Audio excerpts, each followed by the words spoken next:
Sa video na ito ay pag-uusapan na naman po natin ang mga pinakamainit na balita dito sa mundo ng crypto ngayong araw na ito. Ngayon pong July 31, 2025. Kaya yan, napakarami pong kaganapan ang naganap sa parehong US at sa mundo ng blockchain.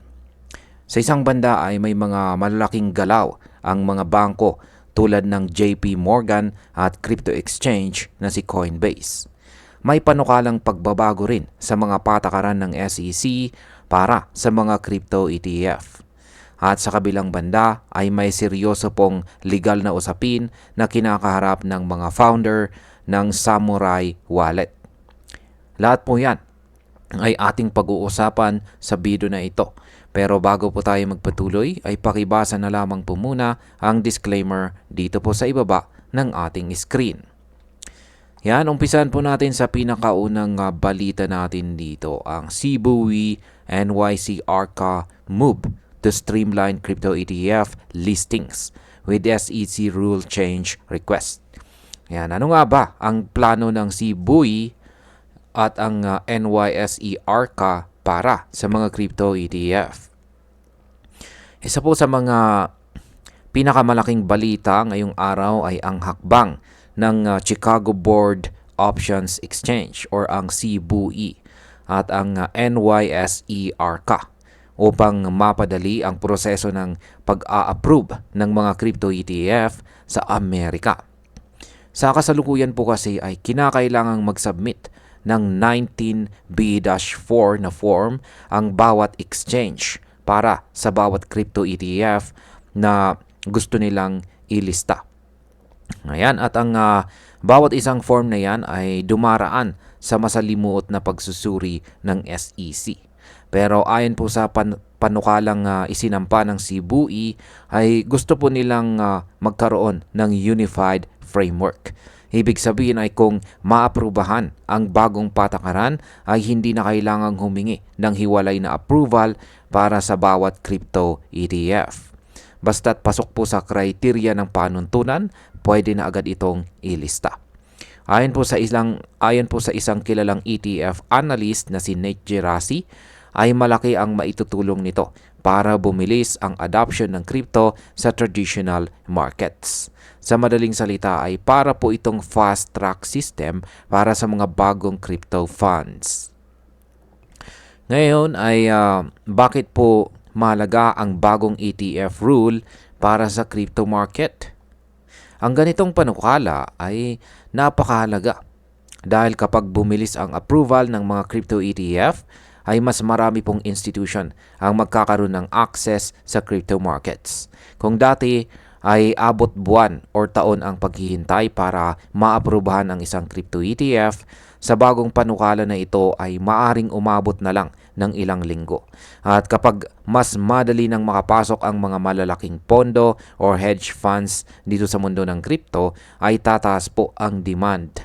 At alam naman natin, kapag tumaas po ang demand, ay pwede rin itong magtulak ng presyo pataas para sa mga coin tulad ni Bitcoin, Ethereum at pati na rin ang mga altcoins. Ayan. Ngayon ay dito naman po tayo sa pangalawang balita. JP Morgan to allow crypto purchases with Coinbase. Kaya ano nga ba ang partnership na ito ng Coinbase at JP Morgan?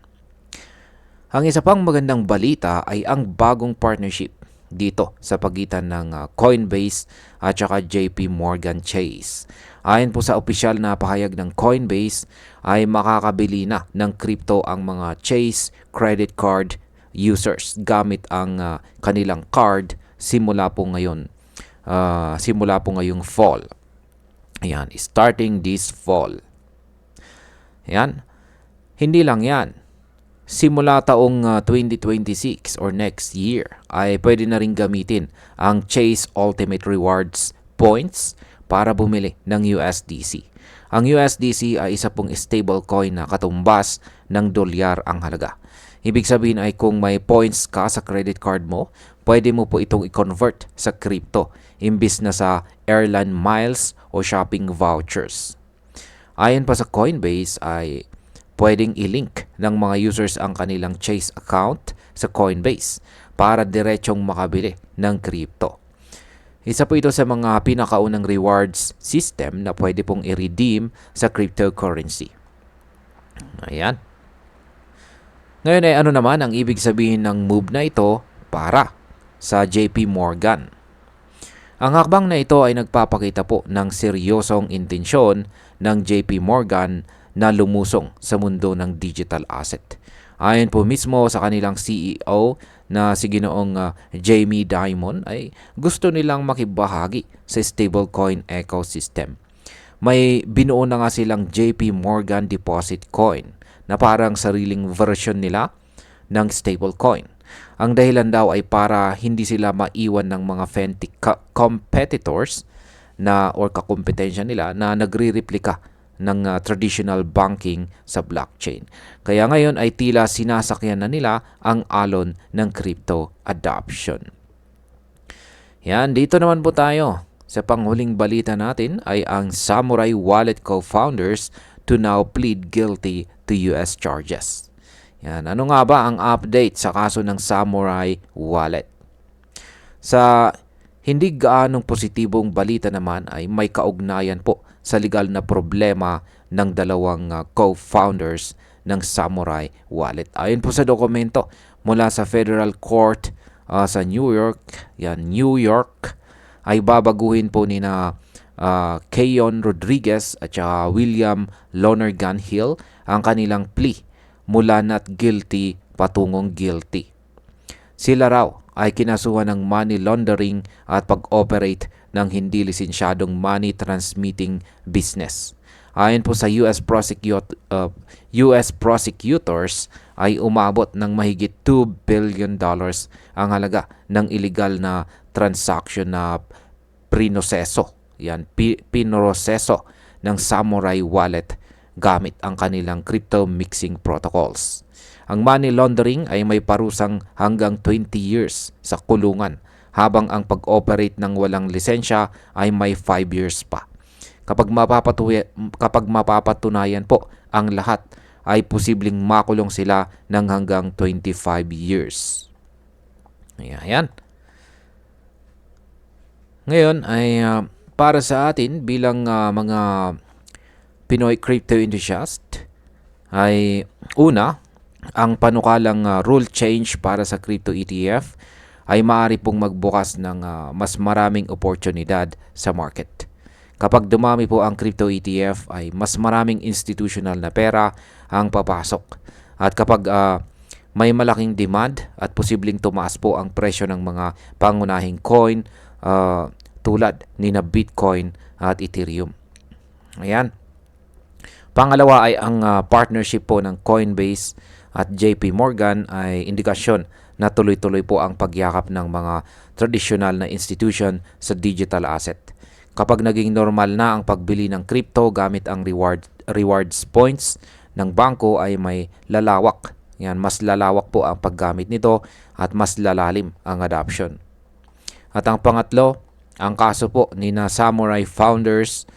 Ayan, ang kaso po ng mga Samurai founders ay paalala po sa atin na may kaakibat na responsibilidad ang paggamit ng crypto. Bagamat decentralized at anonymous po ang ilan sa mga protocol, kapag nalabag ang batas ay may kaukulang parusa pa rin. Kaya mahalaga po ang edukasyon sa tamang paggamit ng blockchain technology. At sa bilang panghuli ay masasabi kong mix ang mga balitang ito, pero mas nangingibabaw ang positibong pananaw para sa kinabukasan ng crypto.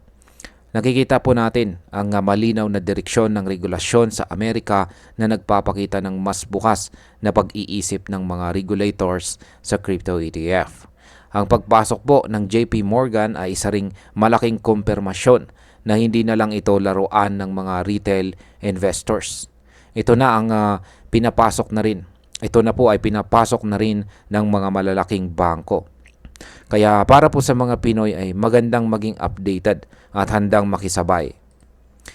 Hindi man tayo direktang naapektuhan ng mga regulasyon sa US, Pero tandaan natin na ang galaw po ng global crypto ecosystem ay may epekto sa presyo ng mga coin sa buong mundo. Kaya panatilihin po natin edukado ang ating sarili, maging maingat po tayo sa paggamit ng wallets at protocols, at higit po sa lahat ay iwasan natin ang hype. Palagi pong pag-aralan natin ang galaw ng market at sundan ang mga regulasyon sa iba't ibang bansa para mas maging handa po tayo sa mga susunod na galaw. At ayun, hanggang dito na lamang po tayo sa video na ito mga ka-crypto. Marami pong salamat sa panonood. Ingat po tayo lagi at God bless po sa ating lahat.